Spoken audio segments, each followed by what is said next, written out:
E aí, amados, estamos aqui mais um dia, né? Para celebrarmos o nome e glorificarmos o nome do nosso Senhor e Salvador Jesus Cristo, né? Como sempre, eu peço a vocês a gentileza aí de nos confiar a nós, né? A sua inscrição no nosso canal, se você já se inscreveu, né?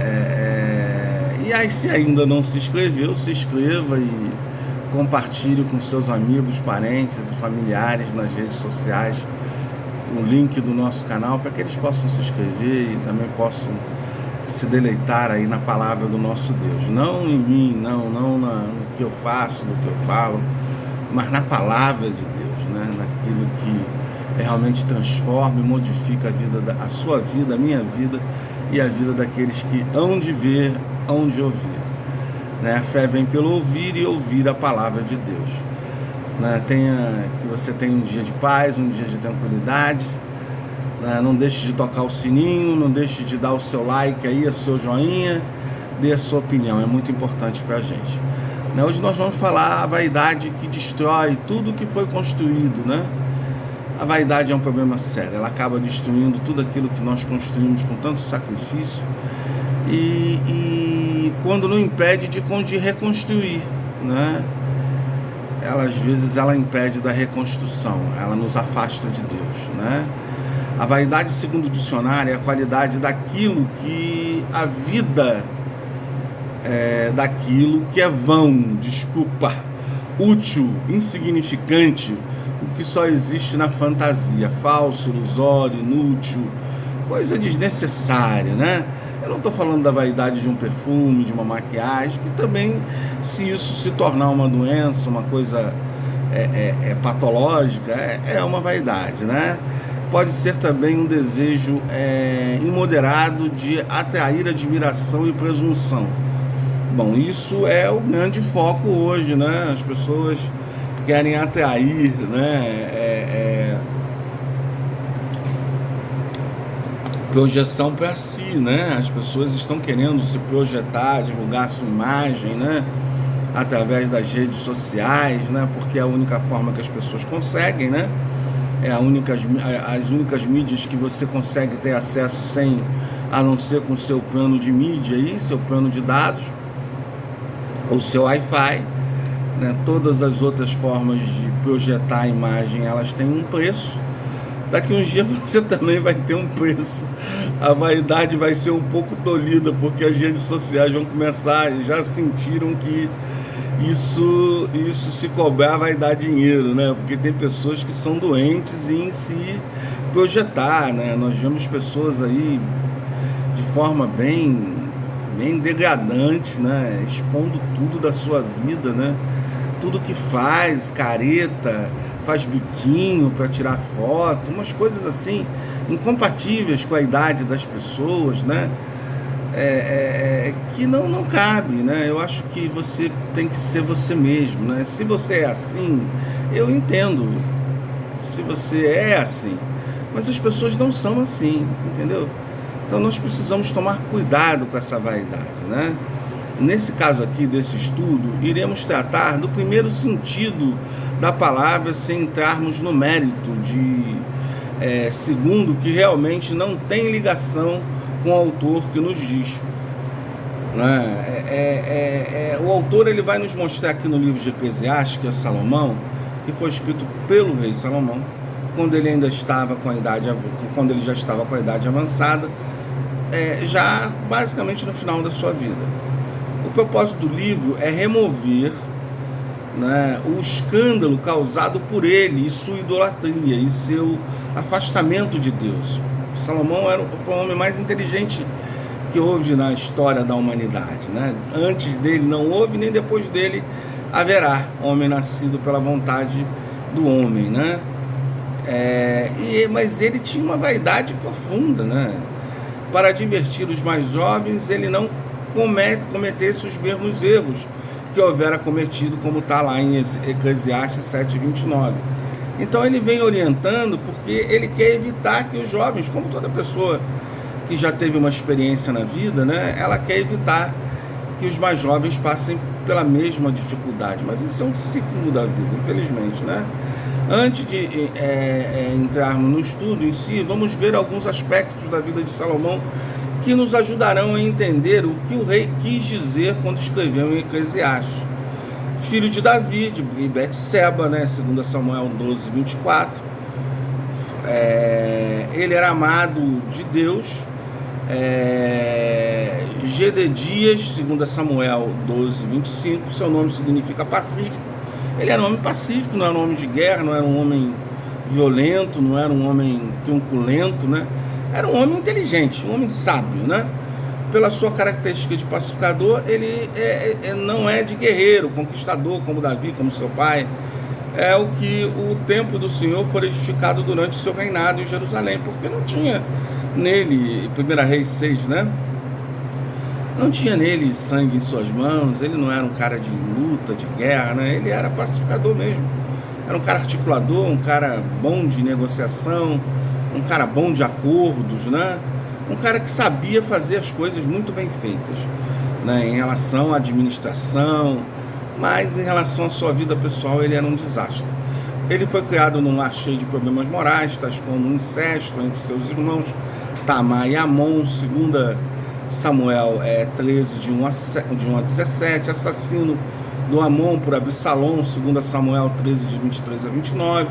Absalom toma o trono de Davi, de seu pai, né? O escândalo criado por Absalom ao deitar-se com as concubinas de seu pai, né? Porque antigamente o cara tinha várias mulheres, né? Então Davi tinha suas esposas e tinha suas concubinas, mas isso era uma coisa abominável diante de Deus, um filho dormir com uma das mulheres do seu pai, como está lá em 2 Samuel 16, de 20 a 23. E outros escândalos que envolveram a vida de Davi, como o próprio casamento com Betseba, né, que foi um casamento tirado pela traição. Davi olhou Betseba da sacada do seu palácio e viu ela se banhando pelada e mandou chamá-la e usou ela sexualmente, né, e ela era esposa de um dos chefes do seu exército. Ele mandou, quando ela ficou grávida, mandou trazer esse chefe do seu exército e para se deitar com sua mulher, para justificar o filho. Mas o rapaz não quis, porque ele achou que era injusto com os seus compatriotas que estavam em guerra e com o seu próprio rei, e dormiu na porta do palácio. E ele não teve jeito a não ser colocar, né, esse seu chefe na frente, no front de batalha, e ele foi morto. E Davi foi responsabilizado, lógico, por esse crime. Ele foi mandante do crime, qual o autor do crime, né? Então, eu não vou entrar muito em detalhes, porque não é essa a nossa mensagem, não é esse o nosso objetivo de trilhar, né? Nós estamos querendo mostrar aqui a vaidade. Apesar do seu pai ter sido um ótimo rei, mas ele foi um péssimo pai, né? Acabou por deixar sua família seguir com um fim trágico. Isso também é uma vaidade, né? Ele foi muito vaidoso. Foi ungido rei aos 20 anos de idade e começou a reinar sobre Israel com essa idade de 20 anos, como está lá em 1 Reis, de 23 a 40. Capítulo 1, versículos 23 a 40. E começou muito bem seu reinado, pedindo a Deus sabedoria, né? Samuel pediu a Deus sabedoria, né? E Deus ofereceu a ele tantas coisas, e ele só pediu a Deus sabedoria, e Deus deu a ele toda a sabedoria que um homem poderia ter, né? Está lá em 1 Reis 3, de 3 a 28. Ele edificou o templo do Senhor, né? Que era o edifício, né? Onde ali o povo se reunia para adorar a Deus. Em 1 Reis 6, fez aliança com o Senhor, ele fez uma aliança, né, que perdurou. Cometeu idolatria, várias idolatrias pela vaidade dele, adorando coisas que não eram o próprio Deus. Recebeu a ira de Deus em 1 Reis 11, de 9 a 13, onde ele cometeu idolatria, está em 1 Reis de 11, de 1 a 8. Baseado nesses aspectos, podendo notar uma boa parte da vida de Salomão, principalmente a partir da sua idolatria ainda na mocidade, que foi vivida longe dos desígnios de Deus. No fato, nos ajudará a entendermos que Eclesiastes quer dizer com respeito à vaidade. Ele fala que tudo é vaidade. O livro todo ele fala sobre a vaidade dele. A palavra vaidade é a chave desse livro, aparece 37 vezes, recebendo aqui o sentido de vapor, sopro, bolha, ou seja, coisa passageira, aproveitamento nulo. Em nada ele teve proveito com essa vaidade. E era exatamente isso que Salomão estava sentindo quando escreveu o livro. Ele sentia que toda a sua vida tinha sido corrida atrás do vento, inutilmente. Você não consegue alcançar o vento. Ou seja, nesse sentido algum, não tinha sentido algum a vida dele. As vaidades da vida de Salomão classificou algumas obras suas como sendo vaidade, mostrando assim a sua profunda depressão momentânea, que não o permitia de ver nada de bom naquilo que houvera feito até então. A verdade da possessão, que está lá em Eclesiastes 2, de 1 a 11, é a vaidade da sabedoria. Ele tinha muita sabedoria, então ele se enchia dessa sabedoria e a vaidade tomava conta da cabeça dele. Não é assim com as pessoas que têm um determinado nível intelectual? Elas se acham o máximo, né? Por ter conhecimento, e o conhecimento não está preso a um só. O conhecimento está aí para todo mundo, né? E o conhecimento vem de Deus, e nós não alcançamos a plenitude do conhecimento, né? Porque Deus é ilimitado e nós somos limitados, então nós temos limites para esse conhecimento. Então as pessoas elas se enchem de nada e correm atrás do vento com esse tido conhecimento que elas realmente não têm. Infelizmente não têm. Elas são rasas naquilo que se diz respeito a entender o que é o conhecimento, e fazer útil esse conhecimento. Porque o conhecimento, a sabedoria, ela tem que se tornar útil, ela tem que servir aos outros, não só a você. O conhecimento não é uma coisa, nem a sabedoria, para pessoas egoístas. O conhecimento é uma coisa que ela tem que ser compartilhada com todos. O sábio havia perdido a esperança quanto ao futuro, a sua posteridade.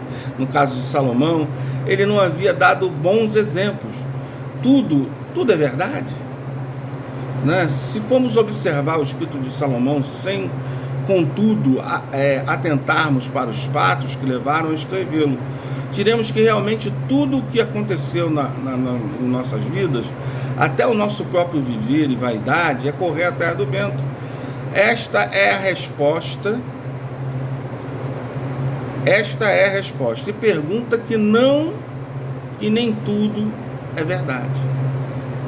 É complicado isso, querido, porque esta é a resposta, e é uma pergunta, e não, nem tudo é vaidade. Nem tudo na vida é vaidade, mas boa parte das coisas na vida são vaidade. Boa parte. Salomão escreveu o que escreveu devido ao seu distanciamento de Deus, durante os dias da sua mocidade até os dias da sua velhice. Não obstante de toda a sua sabedoria para reinar e julgar a questão entre o povo, Salomão, ele em sua incalculável riqueza de sabedoria, não soube aplicar devidamente a sua sabedoria no que diz respeito ao seu próprio viver, notando apenas muito mais tarde a sua vida não tinha valor algum diante de Deus. Ele não estava, ele estava distante de Deus. E assim é a nossa vida quando estamos distante de Deus. Ele chegou à sua velhice com um sentimento vazio, grande, um vazio causado por uma vida desgarrada, carregada de descompromissos com as verdades divinas que houvera aprendido até então, porque ele foi educado nas verdades divinas de Deus. A vaidade da vida não é a vida em si, mas na maioria com a qual se vive a vida. Se vivemos segundo os propósitos de Deus, ainda que sejamos pobres, incultos, sem cultura, né? Em certas áreas teremos uma vida abundante, do tipo que vale a pena ser vivida, pois a vida é uma vida com Deus. Quantas pessoas nós vemos que são iletradas, não têm conhecimento intelectual, mas vivem uma vida digna, uma vida decente diante de Deus, sabe? A cultura não é tudo, queridos, sabe? É Deus que capacita a gente, é Deus que coloca em nós a sabedoria, né? A sabedoria independe de entrar numa escola, a sabedoria vem de Deus, né? A sabedoria independe de ler várias bibliografias. A sabedoria vem de Deus, é Deus que nos capacita, é Deus que nos revela, né? Já porventura, se optamos pelo contrário, provavelmente chegaremos ao fim da nossa vida com os mesmos sentimentos vazios que sentiu Salomão. E a vida nos terá se tornado realmente uma vaidade da vaidade, um correr atrás do vento. Essa é a verdade. Vida abundante, já vimos que levou Salomão a sentir-se vazio. Agora veremos como não podemos fazer para vivermos abundantemente sem a nossa vida seja uma profunda vaidade de viver. Eu estou indo um pouco mais rápido porque eu não quero passar muito do tempo, né? A palavra de Deus nos ensina que a vida abundante só em Jesus, em João 10:10, esse privilégio de todos nós, de gozarmos, porém, que devemos colocar em prática a abundância de viver. 1 Coríntios 10:31, encontramos uma fórmula que se vive-se abundantemente e dá graças em tudo. Em Eclesiastes 12:1, o pregador exorta-nos a lembrarmos que Deus, nos dias da nossa mocidade, lembra que significa viver constantemente na presença de Deus. Orar, ler a palavra de Deus, se alimentar da palavra de Deus. Coloque isso na cabeça, não é ler, é se alimentar. A palavra de Deus é cada palavra. Vai degustando cada palavra, sabe? Para que você possa absorver. Faça um jejum aceitável ao Senhor, aquele que são coisas espirituais, para crescimento espirituais, não para coisas materiais, né? É aquela busca que você quer crescer no Senhor. Esse é o jejum aceitável diante de Deus. Testemunhar são as melhores maneiras de viver na presença do Senhor. Testemunhar com a sua vida, não com as suas palavras, porque com as suas palavras você vai pecar. Você vai falar coisas que não deve, vai falar coisas do passado e vai mostrar que ainda tem prazer naquelas coisas. Então viva, que o seu testemunho seja a sua vida. As pessoas vejam através da sua vida a sua mudança, o seu caráter cristão, sabe? A sua ilibidez, entendeu? Que as pessoas possam ver isso na sua vida, não nas suas palavras. Que tipo de vida temos vivido hoje? Uma vaidade de viver uma vida abundante em Deus? Apesar de não sermos tão sábios quanto o rei Salomão, é necessário que saibamos aplicar a nossa sabedoria e vivermos abundantemente numa vida com Deus. Todos nós somos sábios, recebemos isso do legado da nossa criação. Não precisa ir para a escola, lógico, é necessário que você, é importantíssimo que você tenha conhecimento intelectual, para que você entenda mais as coisas, porque Deus vai te revelando a partir do seu próprio conhecimento, né? Lógico, ele acrescenta em nós aquilo que necessitamos, mas quanto mais você busca, mais Deus te dá, lógico, mais Deus cobra, né? É necessário conhecimento intelectual, não estou dizendo que não seja necessário, mas você não pode se encher de soberba porque tem conhecimento intelectual, né? De tal forma que possamos, né, uma vida com Deus, de tal forma que possamos hoje, desde que olhamos para trás, vermos que não corremos atrás do vento, e sim temos a certeza que o nosso viver valeu a pena em Deus. Que o seu viver, querido, possa valer a pena em Deus. Que o meu viver possa valer a pena em Deus. Que o nosso viver possa valer a pena em Deus. Que Deus te abençoe, que você repreenda essa vaidade. Todos nós somos vaidosos, só precisamos controlar. Que não tenhamos uma vida como Salomão e chegar na velhice para nos arrepender de coisas que poderíamos não ter feito, que poderíamos ter evitado. Que a graça de Deus te acompanhe a cada dia, que esse dia seja um dia de paz. Não deixe de tocar o sininho, não deixe de dar o seu joinha, dar a sua opinião, o que você achou, entendeu? Veja se eu estou sendo um pouco rápido, mas eu não quero ultrapassar um pouco o tempo que eu pré-estabeleço.